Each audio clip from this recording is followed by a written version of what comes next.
Welcome to the MemberWise Best Practice series. This video is brought to you today by the MemberWise Network, the leading free-to-join best practice network for membership and association professionals. We hope that you enjoy this great presentation, and for further information about our growing network, please visit www.memberwise.org.uk. Good afternoon, everyone. So no pressure then on a really exciting presentation, which I hope it's going to be okay. I hope you find it quite interesting. And thank you, Simon, for talking a little bit about content strategy. The fascinating thing is the work we did with Simon was probably about 9 months ago. And one of the things I think that everyone's finding is that things are moving so quickly that hopefully you might see some developments in some of the stuff we're talking about. When anyone says, you know, one of the sponsors is going to stand up now and do a talk, I generally, if I'm at a conference, I think, oh my God, how boring and how dull, and are they going to have anything positive or interesting to say? I hope what you might take out of this is some interesting thoughts. I'm not sure you're going to get any answers, but one of the key things that we're finding at the moment with the teams we work with the clients we work with, is that we are constantly questioning what we're doing, how we're doing it in this digital age we live in. So just quickly about Think, so you know who we are. We're a full-service content marketing agency, what used to be called a contract publisher, I guess. We've been going about 15 years. We've got about 60 staff in total, and we're full service. So we do editorial design, advertising, sales, print, websites, web content, social, etc. We're what we like to call now platform agnostic. We produce content on behalf of our clients, and we produce that across a multiple range of different platforms. We also have what's probably quite interesting is a strategic planning division called Think Intelligence. And here what we try and do is we look into and survey trends in professional membership communications. We're now in our 5th year of doing this research, and essentially we do it to inform the teams of people we have internally in the company who are working on membership publications and membership content, but also for our clients so they can benchmark the kind of results they're getting, the problems they're having and the issues they're facing in terms of communications and keeping up to date with technology. We've got our 2015 research is being launched in April. Sorry, this was the report that came out, the most Remember 3. We're about to work on Remember 4. If you'd like to take part or you would like a copy of the research, come and see us on our stand. We've got a stand outside. But last year we had 65 professional membership organisations take part. We're hoping to hit 100 organisations this year. So if you would like to take part, please do get in touch. Anyway, that's enough about us. Let's talk about membership engagement, which is something that we know from dealing with our clients is something that is paramount in today's fragmented society where we're all bombarded with so much information. And when we're thinking about what to talk about at conferences like this, generally we come back to what are we talking about in the office? What are we talking about in client meetings? And it probably comes as no surprise, but the big thing that we are sort of talking about as an organisation and with our clients every single day is the world has changed. And we kind of have to wake ourselves up a little bit every day, every week when we're tackling some of the problems and almost go back to basics and start challenging everything we're doing in terms of communications. And it's really the world has changed, what are we going to do about it? So how has the world changed? Well, of the 64 million people in the UK, 57 million are now active internet users. So that's 89% of all people in the UK are using the internet on a regular basis. They're using it for 4 hours per day via their laptop or a desktop, and we're using it nearly 2 hours a day through our mobile devices.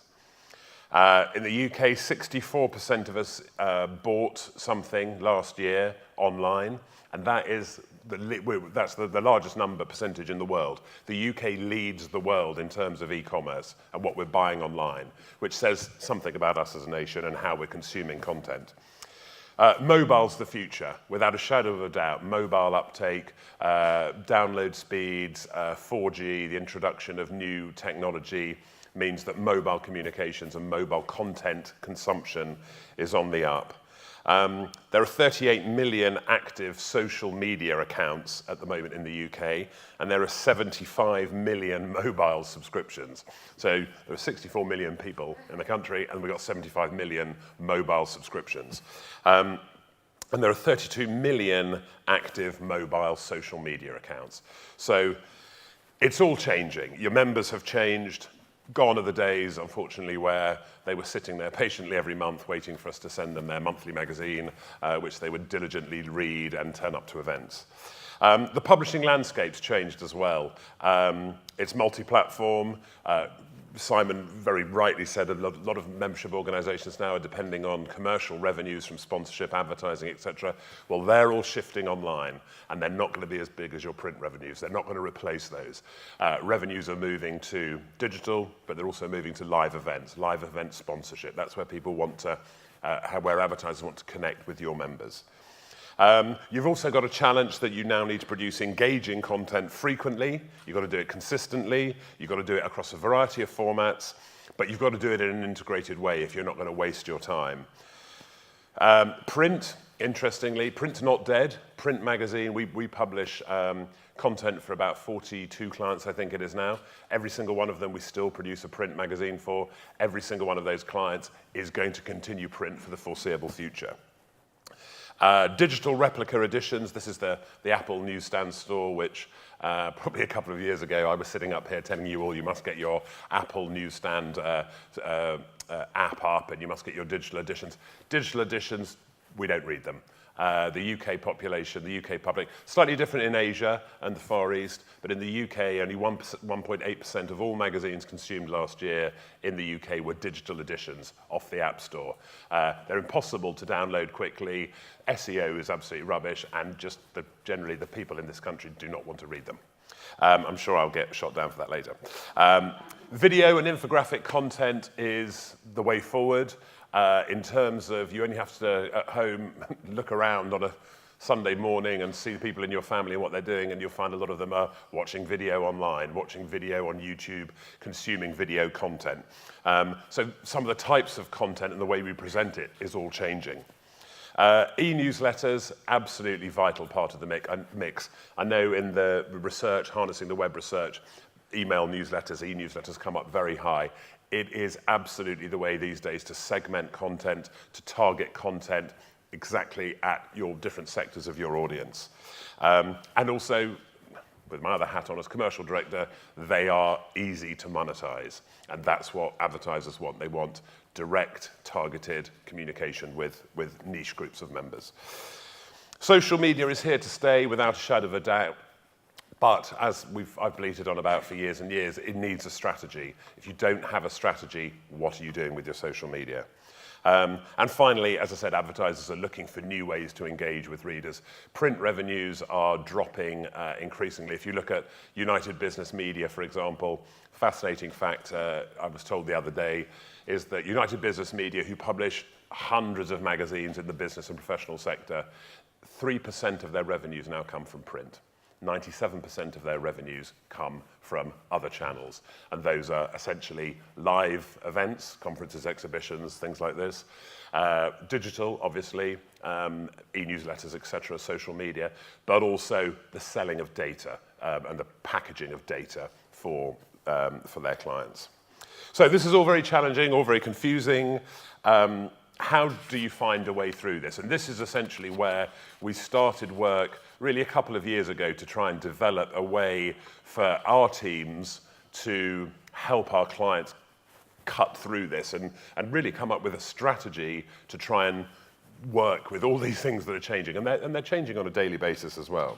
So essentially what we came up with is a single content strategy. And this is really a fundamental shift in the way we're working, the way our internal teams are working, and how we're structuring the communications for our clients, and how they're internally having to restructure as well. And developing a single content team that will deliver a single content strategy across the organization.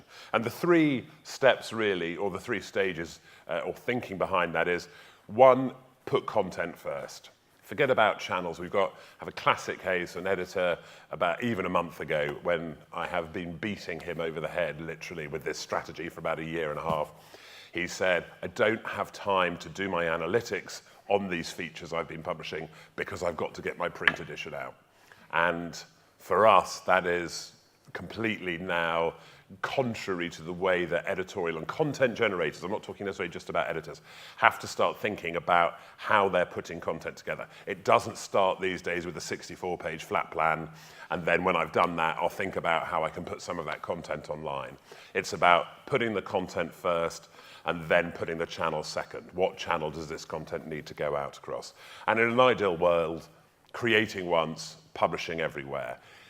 Really getting economies of scale and time so that you're not repurposing and you are repurposing. You're not redoing the same work time and time again. You're doing it and planning it at one go. So the key thing, I guess, is that's all a bit daunting, especially when you look at all the different audiences, channels, and content types that membership organizations have.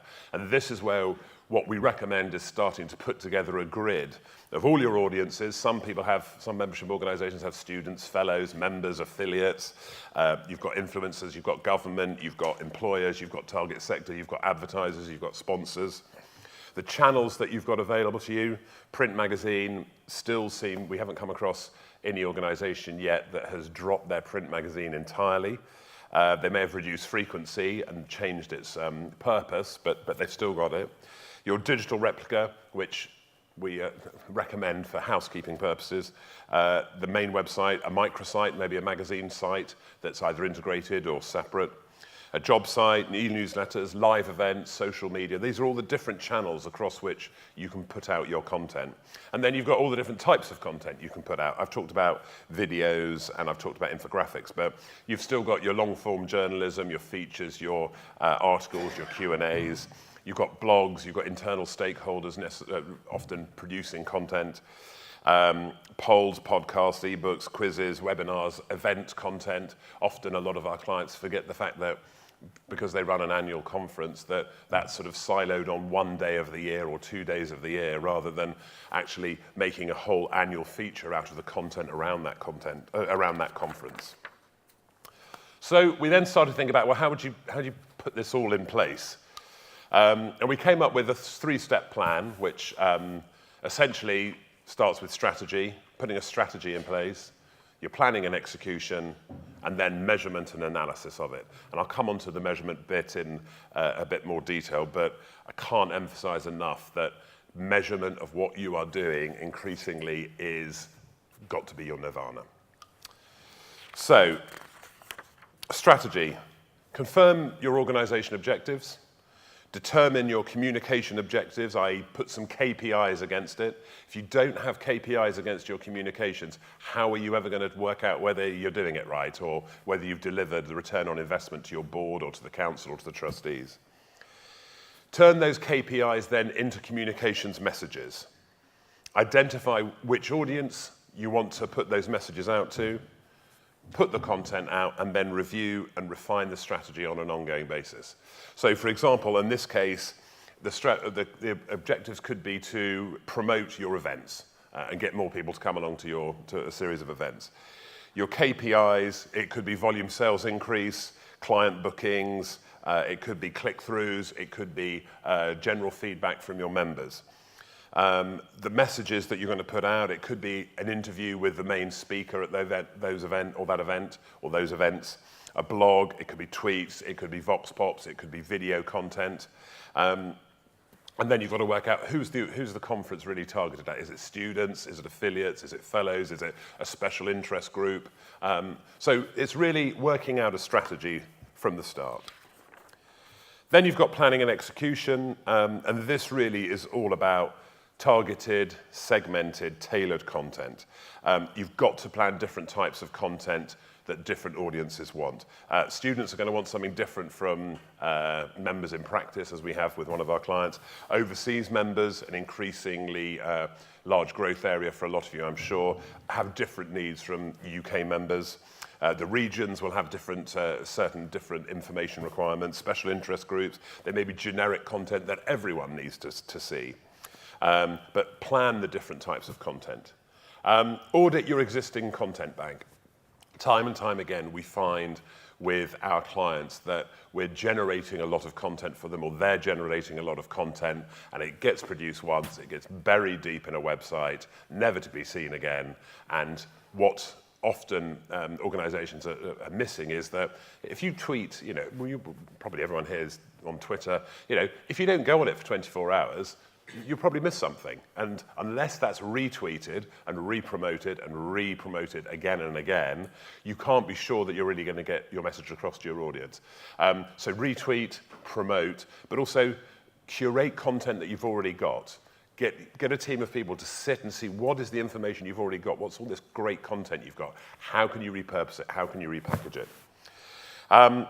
Position your content on the most appropriate platforms, that's also key. You've got print, e-newsletter, Twitter, video, digital, etc. What content is working best for you across which platform? What content do people want to read on what sort of platform? Increasingly, we are producing less frequent but bigger, chunkier membership magazines with more thought leadership, opinion, analysis, interviews, etc. Content that the whole membership of an organization will want. And then we're producing much shorter digital content, video for special interest groups online. And as I've said, promote your content across all of your integrated channels and your social media. Use each channel to drive your members to other channels. So use your print magazine to drive members online. And then finally, the third bit is analysis. Set up your targets and your KPIs, and basically, I've rather repeated myself on the previous slide here, but do multivariate testing. For example, we had a brilliant example about a month ago where some of the testing we were doing on an e-newsletter campaign for a membership client, and they've been getting pretty good click-throughs in terms of the weekly e-newsletter, until one of our digital marketers said, rather than it coming from the generic marketing email address at this organization, why don't we make it come from a person? Why don't we make it come from the head of research? We put that in the subject line. We increased open rate by 10% just by changing that one thing. So test things out and measure what's happening. So how to go about it? How do you go about doing a single content strategy? Well, it's a back to basics approach, I'm afraid. And for a lot of organizations, that's quite difficult because a lot of communications are often siloed. But we recommend question and challenge everything. If you're producing a piece of content, double check you know why you're producing it, what its purpose is, and how you're going to measure it, and what return you want on it. It's not going to happen overnight. We generally are putting these single content strategies into place with clients over a 2-year period, which involves part of that is an audit of your existing content. Part of it is then looking at your existing archive of content, then putting a plan in place for all the messages and stakeholders you've got, and all the audiences you've got, and all the different platforms you've got. Expectations of internal stakeholders and also members do need to be managed. We are talking here about really fundamentally changing how you communicate with your members. I would say 90% of the people we talk to and work with have content production, which is just things that have been bolted on as which is exactly what you would do. You had a print magazine, and then e-newsletter came, so you bolted that on, and then social media came along, so you bolted that on. But it might be in a different department. It might come from membership might produce a newsletter for members, but also CPD and research might produce a separate. So it's really getting the internal stakeholders to buy in. And generally, in our opinion, they will buy into it, and they'll buy into it really, really easily because they fundamentally know that what they're doing isn't working. You need to make the right skills and tools available to the content team. biggest challenge that we have even as an agency is the skills gap. There just aren't that many people out there that really know exactly what's going on because things are changing so quickly. So get the right skills and give your staff the right tools, and that, I would suggest, is about training. Send your people on training courses. Get them to think digital. You know, we're about to instigate a training program, an internal training program, a new one internally at Think, where we've got the most junior people, some of the most junior people in the organisation are coming along to the training, and some of them have said, well, why does this really apply to me? And the answer is because you've got to change your thinking. You've got to change your mindset about how you're going about producing content. Bring in external skills. I would say this, bring in external skills if you don't have them in-house. I don't mean necessarily an agency. Look to bring in people who know what they're doing and who are living and breathing digital, and get them to start helping you change as an organisation. How to go about it as well, the single content strategy needs to also be centrally managed. It can't be siloed. Someone in your organisation has got to be given the responsibility to make decisions about your content strategy. It's not necessarily about more content, it's about better quality targeted content.